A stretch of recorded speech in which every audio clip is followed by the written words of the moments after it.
Good evening, everybody, and welcome to Chelmsford Tonight.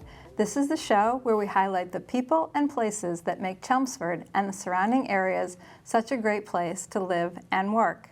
I'm Karen Woodrow, owner of Visiting Angels Senior Home Care right here in Chelmsford, and I'll be your host. This weekend, our nation honors the birthday of Dr. Martin Luther King Jr.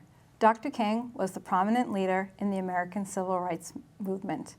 Here with me now are Pastor Kenneth Young from the Calvary Baptist Church and Cherrice Lattimore, Chelmsford resident, Calvary Baptist Church member, Yes. and a member of the Chelmsford Diversity, Equity, and Inclusion Committee. Yes. Welcome to Thank Chelmsford you. Tonight. Thank you. Thank you for having us.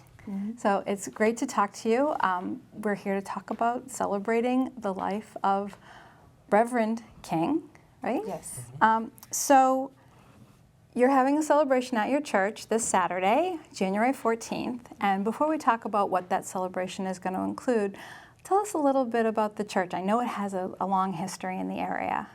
Yes, thank you so much for having us once again, and thank you for asking about our history. It does have a long withstanding history in the Merrimack Valley. As far as we know, Calvary is the oldest black church, African-American church in the Merrimack Valley. We celebrated 150 years about 2 years ago, so we're going on 152 years now. And so we're just excited about the legacy that members placed there in Haverhill, but among other people in the Merrimack Valley, and how it has blossomed from 1871 until now. And you've done a lot of renovation on the building. I think it was just like an old shed or a barn or something, and you've done some renovations, and it's a really beautiful structure now. Yeah, so initially it was a prayer cottage, and so you had freed people that came from the South. From Virginia, that's who started Correct. it? Enslaved people from Virginia that came from the South, and they came up to the Bradford section of Haverhill, and they wanted to come together as most African Americans. The church becomes not only just a place of worship or a sanctuary, but it also becomes a community center. And so that's what happened. They began to pray, and Reverend Edmund Kelly, who was known in the area to plant black churches in New England, came and he organized the church and planted Calvary Baptist Church. And so we've gone through a few iterations of places in Haverhill, but we've been at 13 Ashland Street for over 100 years. So we're lucky he planted it in Merrimack Valley. Yes. How many members do you have? Oh, on the road we have at least over 115, 120 members. And you draw from Active members, I would say. And you Yeah. draw from the wider community, not just Haverhill. Correct. Yes. As Cherrice can Yes. attest from Eureka, North Chelmsford. commuting from the area. Yes. Lowell. Yes. Beverly. I mean, we can kind of run the list of people in the greater Merrimack Valley or Merrimack Valley area that actively attend Calvary Baptist Church. That's great. So Saturday you're having your first celebration for MLK. How did this event come about, and what can we expect to happen that day? It was the brainchild of Pastor Young, and I had some reservation at first, and when he started talking about it and we started planning parts of it, was like, yeah, this was the right thing to do. How can you be the oldest African-American church in the Merrimack Valley and not tell your story about Martin Luther King Jr.? And so I'll let him share the rest because it definitely was his vision. Yes, and I'm so glad that we've been able to partner, and she's been a wonderful partner to pull this off. And so we're just excited about it. But I think the biggest thing was that if you look at mass media, Reverend Dr. Martin Luther King has been almost painted as a SJW, a social justice warrior. And he was much more than that, especially to black people.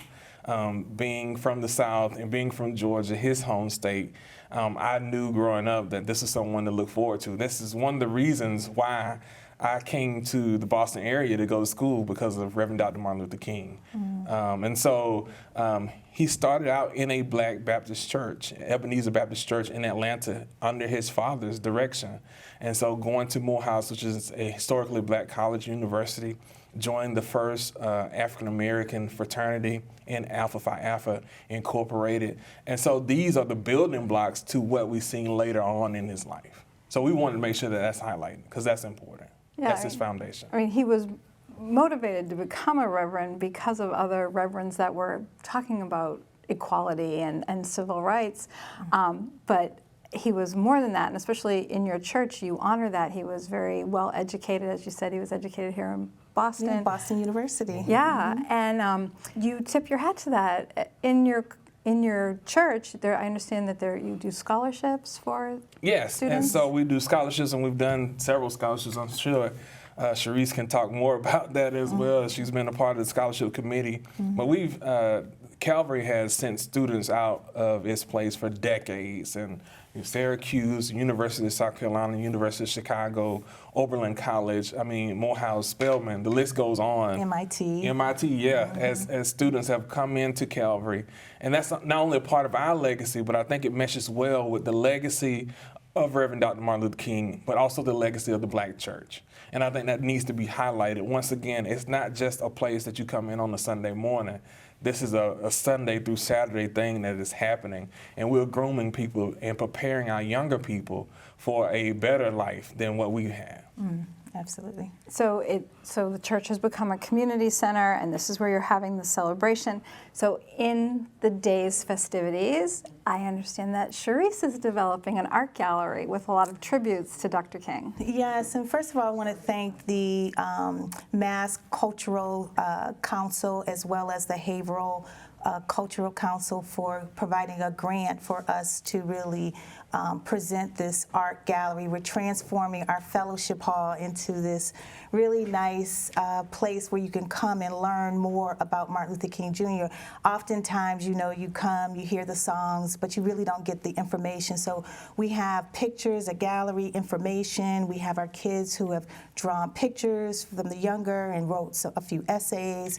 And it's a nice way to kind of highlight some of the civil rights movement in an art form, you know, so it's really nice. It's been great working with the women that I've assembled together. Sheila Upchurch, who is from Methuen, Lawrence, and we have Sherry Lyle, who lives in Chelmsford, as well as Willie Russell, who is in Methuen, and Shirley McAfee. So all these people are part of the Merrimack Valley, and we're all coming together to put together this beautiful art presentation. You can really immerse yourself in his words and in his presence, yes. and feel like you're in his presence. That's right. And I think one of the highlights of the day, if we can talk about the guest choir that you're having and show a little clip of them, it is Elder Terrence Haynes and the Voices of Praise, and let's watch a little bit of the clip.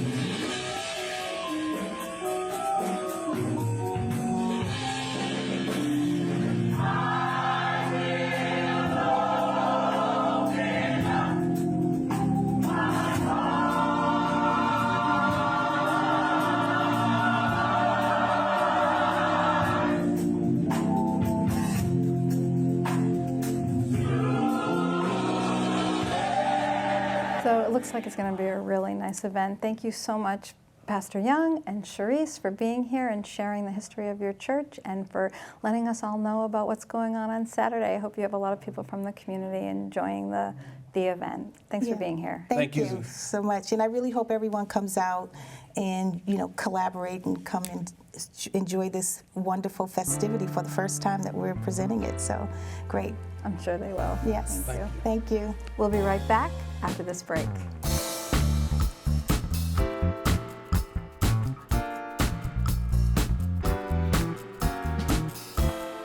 Have you ever had trouble deciding between staying home and reading a good book or getting outside and getting some fresh air and exercise? Well, now, thanks to the Chelmsford Public Library, you can do both almost at the same time. Here with me now is Lesley Kimball, Outreach Director for the Chelmsford Public Library, to talk about the Trails and Tales program. Oh, Lesley, I told you it's a mouthful. Hi, Karen. It's a little bit of a tongue twister. So thank you for joining me. What is the Trails and Tales program? Thanks for asking me to come. I'm so excited to talk about this. Trails and Tales is a project that the library is spearheading based on a grant that we received. And so we're putting up mini free libraries as well as trail information signs on protected and conserved land all around town. And it's all about educating people and helping us all learn more about indigenous peoples, about the history of this land, about culture, and about the town's land acknowledgement. So what is the town's land acknowledgement? I'm so glad you asked. The town, the local Chelmsford Diversity, Equity, and Inclusion Committee, along with the library, worked together to craft a land acknowledgement, which the town adopted in March of this past year. And what a land acknowledgement does is it's really a statement of commitment by a community to honor and respect the history of the land, the indigenous peoples who lived here and who still live here, and the recognition of the town, the injustices that happened, and all the bounty that we've gotten from that history and culture, and that the town is committed to keeping social justice and social action as a priority. So this program incorporates that. I mean, you can drive around any suburb in the area and see these mini libraries on people's front lawn where you can take a good, pull out a thriller or a beach read and put something back. But these mini libraries are a little bit different because of where they're located.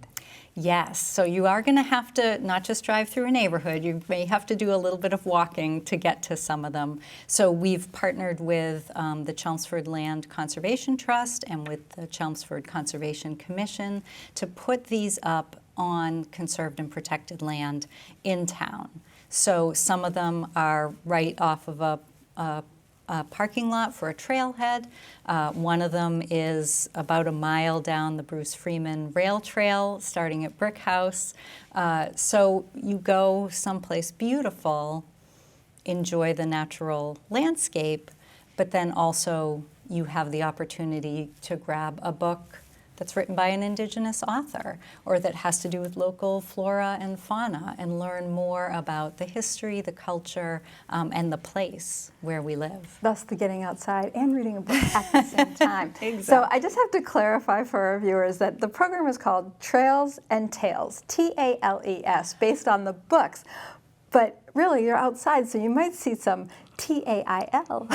You absolutely might see some. And one of our mini free libraries, they were designed and painted by local volunteers, and one of them was done by a local Girl Scout troop, and they chose on theirs to do prints, paw prints, and things from native animals from this location. Yeah, I can see it's an educational mini library, even on the outside, not just what's inside.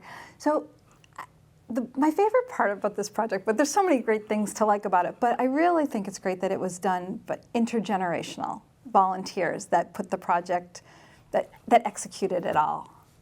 Yeah, that's been a huge part for us. The grant did come through AARP community grants, and so part of it is how do we involve people of all ages, bringing people together to work on things together. So we've had folks who are in that senior range, according to AARP, who have built the mini free libraries. Wonderful. Malcolm Rohde built our mini free libraries for us, and when people go out and see them, they're going to be so amazed at how beautiful they are.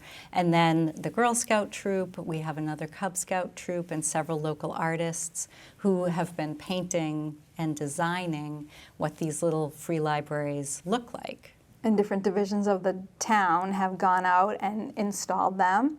Boy, are we grateful. And I love the picture of the installation. They have this huge auger. Like, oh yeah, that's some serious installations. Yeah, and believe me, you don't want to try to be digging these holes without that. But that was a volunteer from the Land Trust here in town, and people have just really pitched in with their time. Steve Callahan from the town, Scott Vinier from Chelmsford Land Trust, and Ken Dews is the one who has that great auger. But the auger is taking a little break over winter. You've already installed 2, and the rest won't be installed until spring. Yeah, I'm afraid the ground got away from us a little bit. So we'll wait for the spring thaw, and we'll get the other 3 in. So also part of this program are trail signs with information that'll be spotted around town? Yeah, and these will be, again, on the lands. Most of these, or all of these sites, have actual trails so people can walk through these sites, many of which people may not even realize are available. So at the start of these trails, there'll be a sign that talks about this project. It'll have a quote from an Indigenous author. It'll have a map of all the locations other locations that people can visit, and then it also has a link to the town's land acknowledgement and a resource page that gives lots of information. Wow, and it's quite an educational hike that we can go on, right? Absolutely. Wow. So how are the books chosen that go into these libraries? Well, we're fortunate. We have a great team of librarians. This is what we do.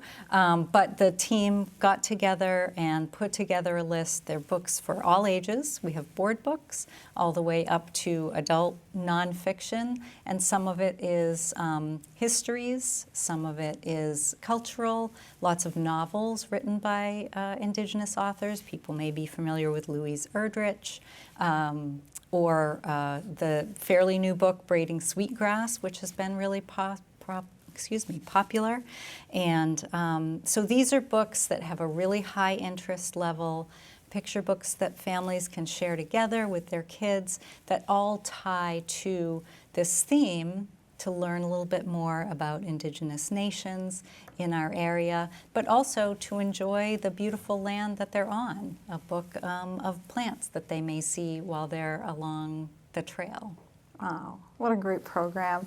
So what can our viewers do to help out with this program besides enjoying the trail? Thank you for asking that.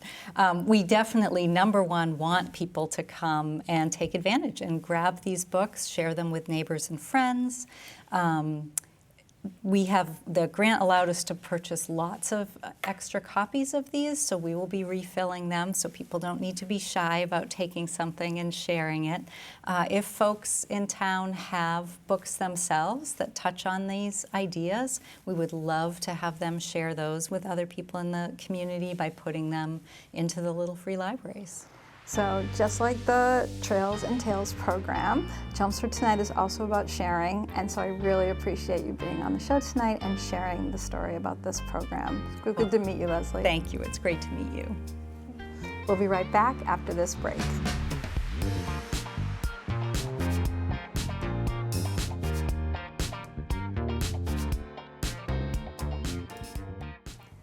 While most kids won't grow up to be the next Beethoven or the next Billy Joel, research has shown that learning music skills enhances other areas.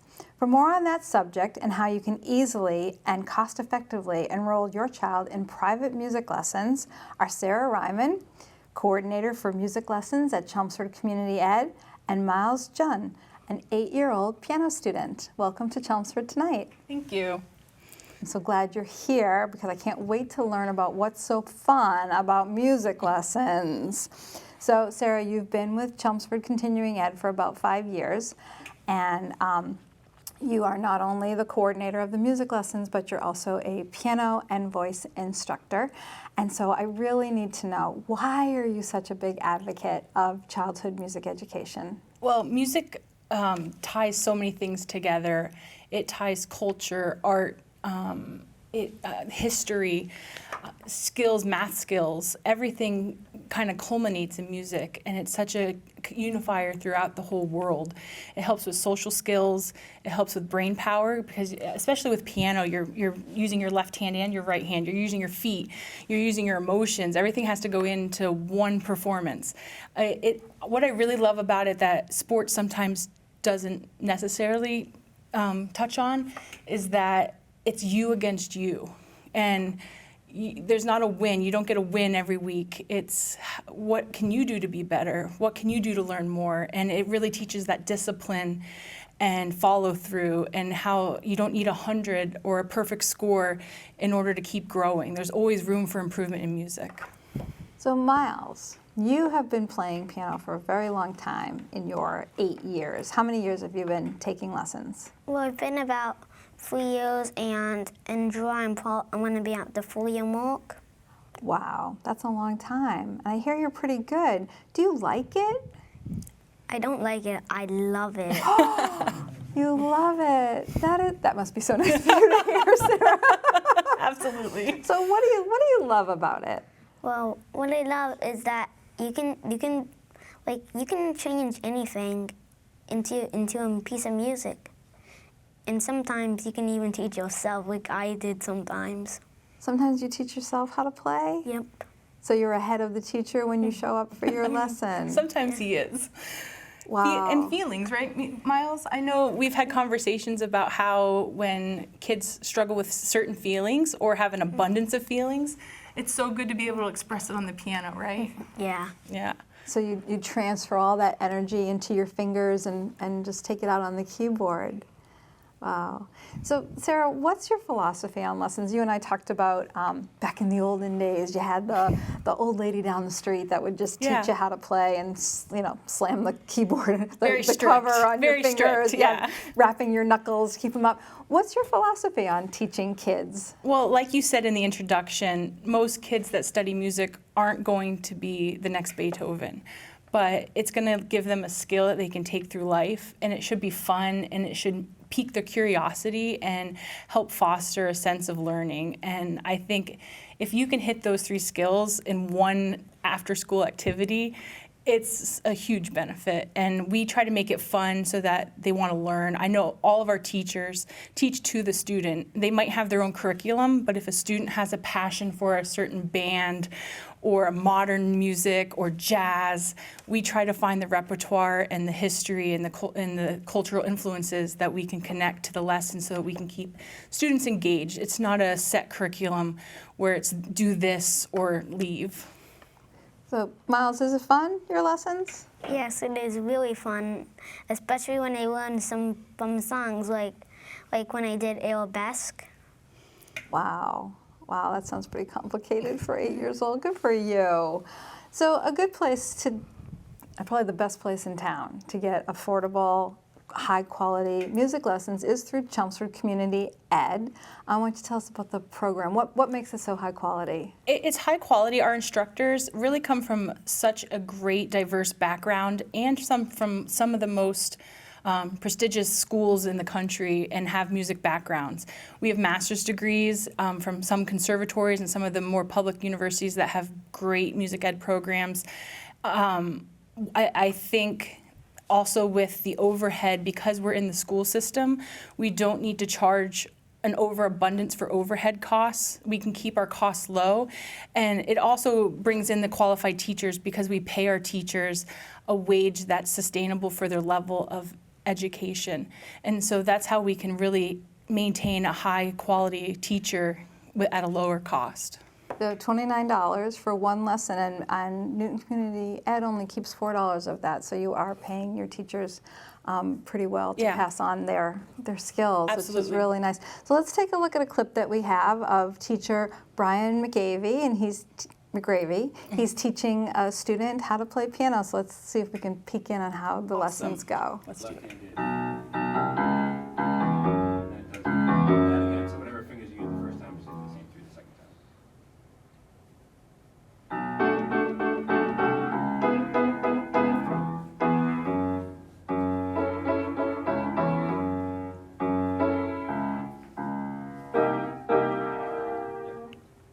Let's go back to the intro and see if we can smoothly go to the verse.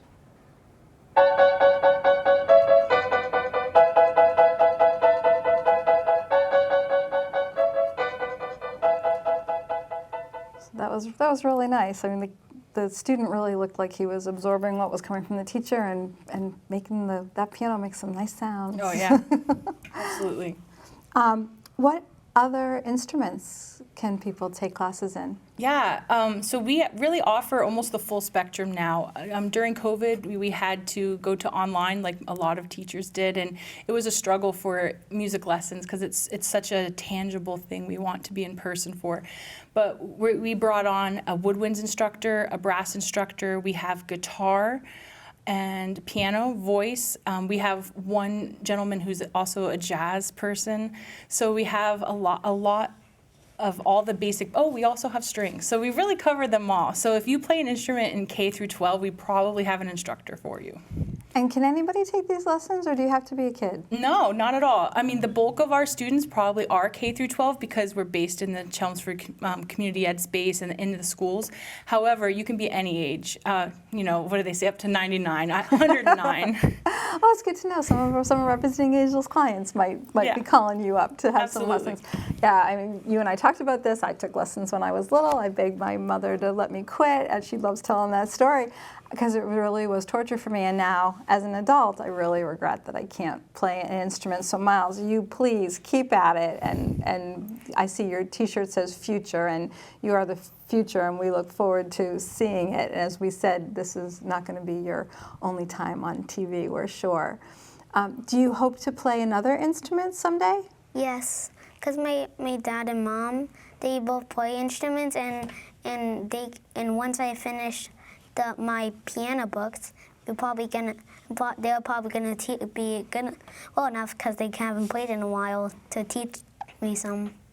So is there an instrument you have in mind? You mentioned your dad plays the ukulele. Is that your next piece? Yeah, and then once I go into it, he also plays guitar. So when I go into it, we can play guitar. You're multi-talented. Have a band. A one-man band. No, I'm sure you make connections with your students. So Oh, I do, absolutely. I moved here from Pennsylvania, and I got a phone call a couple months ago from a student who's now in high school, and when I moved, they were in elementary school still, and they were so excited to tell me that they got into the school production as a freshman, and I was just so thrilled, and it warms my heart to know that I've meant so much in their lives that they still call me to tell me the great things they've been accomplishing. Oh, that's so sweet. So you'll be hearing from Miles down the road, I'm sure.